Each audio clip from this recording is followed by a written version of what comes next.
So, do you have a MTD deck with weep holes in the spindle and you can't grease it because it has sealed bearings and the weep hole lets the grease right out the side of the mandrel housing, and you want to bypass that BS and actually grease your mandrel housing so it'll pump grease through your bearings? Then all you have to do is find the hole and put a screw in it. There's the stupid hole that MTD thinks we need to have in our mandrel for whatever reason. No other freaking mower company puts that hole in there, but this is all it takes to fix it. Plug the hole with something. First thing to do to make them easier to access is pop this pulley out of the way. Now we can get right to it.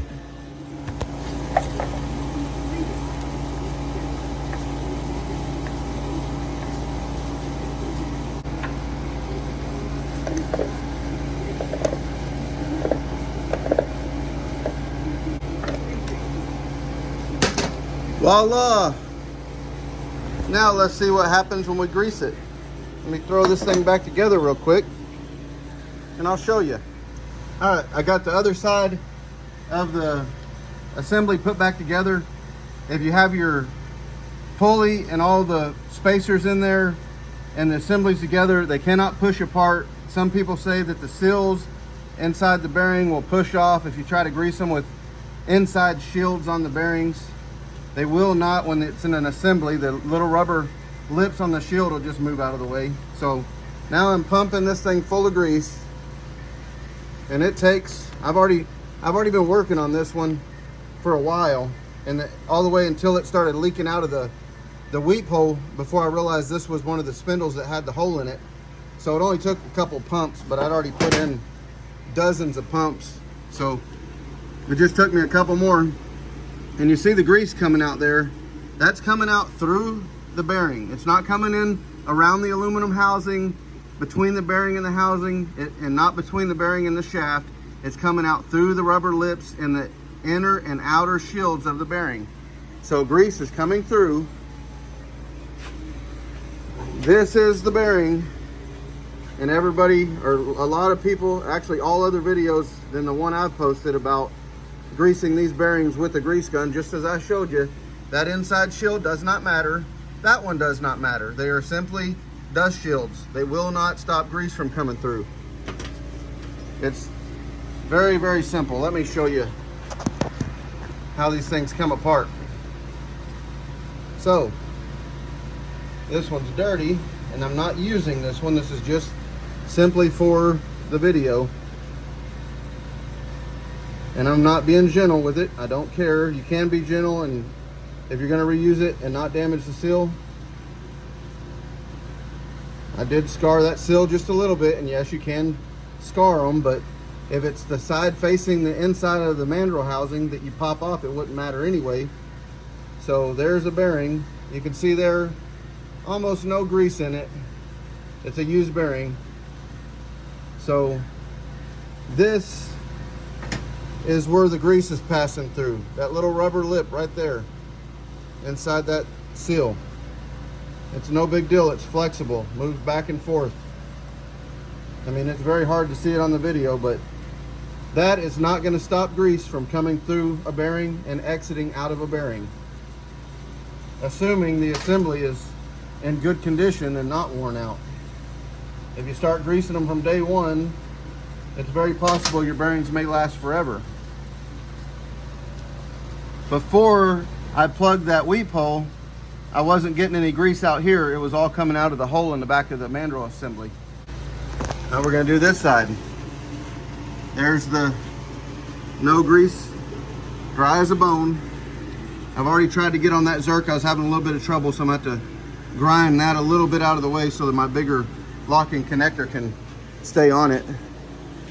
And then there's my plug that I put in that weep hole. Weep holes are dumb. Somebody should sue MTD for being so stupid. All right, I did a little more grinding, or a little grinding on that area right there, just enough to where my big locking grease connector could clip on it. That's the first time I've ever seen one that didn't have enough clearance for that connector to hook to. Now we're gonna see how many pumps this one takes. I don't know if it's ever been greased before. This is not my deck. I'm just helping somebody fix it.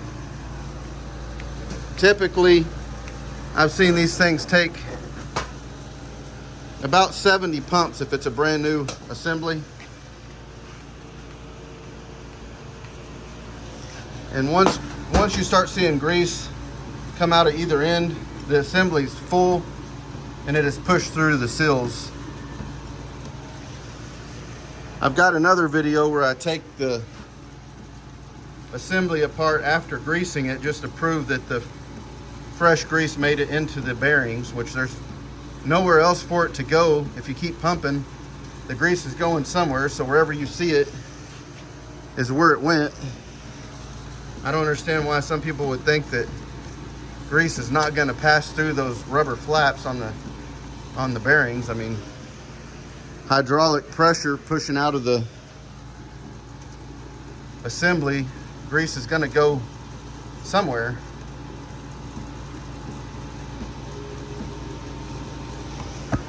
There we are. Now I'm starting to see some come on the back side right there.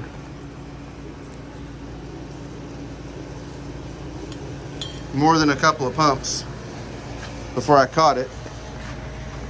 But now that housing's full and it did not escape out of that weep hole.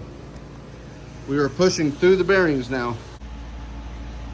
I realize it seems like it takes a lot of grease to fill these mandrel housings up. Well, that's just part of how it works. The unit has to be full of grease.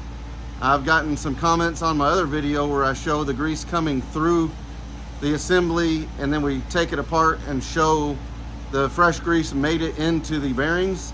This time I'm not going into all that depth on it. There's already a video on my channel for that, but there's so much naysayers and talk about the seals being damaged and the weep holes and the negative stuff that can happen from it. However, nobody has ever provided any proof, which shouldn't be hard to do if this is such a catastrophic issue, to put grease in through the Zerk that's already provided.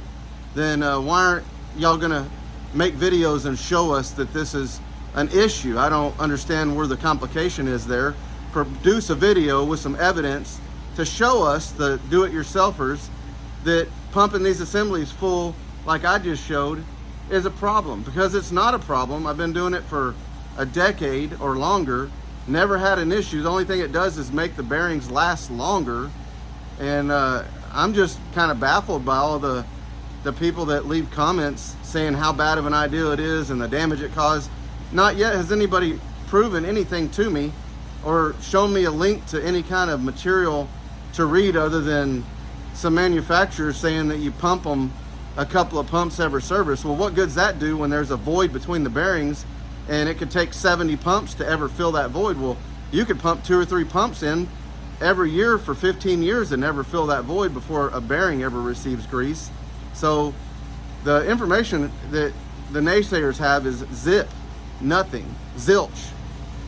And I'm looking forward to seeing something. If somebody would finally be happy to show me, I mean, come on, man, let's see something. I'm just tired of the naysaying. Put your grease gun on the Zerk, fill your assembly till you see grease, and run your tractor and let other things break and not your mandrels and not your bearings wear out. I mean, if you're lucky enough to get one of the machines that has Zerks, that's awesome. I mean, be thankful for that, because nowadays even some of the big equipment like Bad Boy and other, you know, commercial machines don't have Zerks on the mandrel housings, and I personally have put bearings in them at 300 hours or less. That's pretty pathetic, because a commercial lawnmower could run 300 hours in the first season that it's being used. I mean, you got a dude on an hourly shift running that machine 30 hours a week probably. So, I mean, come on. Just grease them if you want them to last. If not, you know, be a naysayer, but show me some proof, make a video. I mean, it's easy. I'm not even doing a high quality video, fancy, you know, it's just trying to help people. And I don't know, somebody can prove me wrong. I'm eager to see, you know, the video or the information they can provide. But for right now, you know, just trying to help you guys grease your bearings.